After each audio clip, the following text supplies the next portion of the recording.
લક્ષ્ય ન્યૂઝ, એક નજર, એક લક્ષ્ય. ભાભરમાં કાળઝાળ ગરમી વચ્ચે છાસ વિતરણ કરવામાં આવ્યું છે. માનવતા ગ્રુપ ભાભર દ્વારા હાઈવે પરથી પસાર થતા રાહદારીઓ અને વાહન ચાલકોને મફત છાસ વિતરણ કરાઈ. અત્યારે સમગ્ર રાજ્ય ગરમીમાં શેકાઈ રહ્યું છે, ત્યારે બનાસકાંઠા જિલ્લામાં પણ હીટવેવ જેવી સ્થિતિ છે. લોકો ગરમીના ત્રાહિમામ પોકારી ઉઠ્યા છે. ત્યારે આ કાળઝાળ ગરમીમાં સરહદી એવા ભાભર શહેરમાં રાહદારીઓ અને વાહન ચાલકોને ગરમીમાં રાહત મળે તે હેતુથી માનવતા ગ્રુપ ભાભર દ્વારા મફત છાસ વિતરણ કરવામાં આવી રહ્યું છે. ત્યારે ઠંડી છાસનું વિતરણ કરવામાં આવતા રાહદારીઓ વાહન ચાલકોએ મોટી સંખ્યામાં લાભ લઈ ગરમીથી રાહત અનુભવી હતી.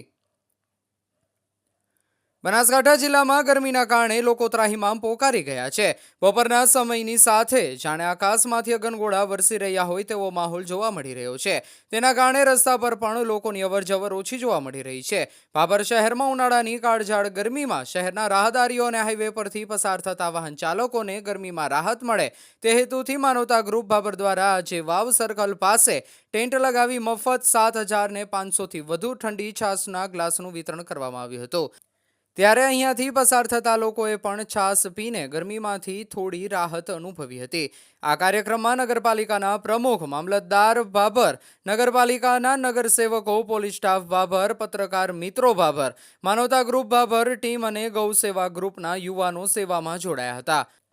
રિપોર્ટર કિરણ ઠાકોર, ભાભર.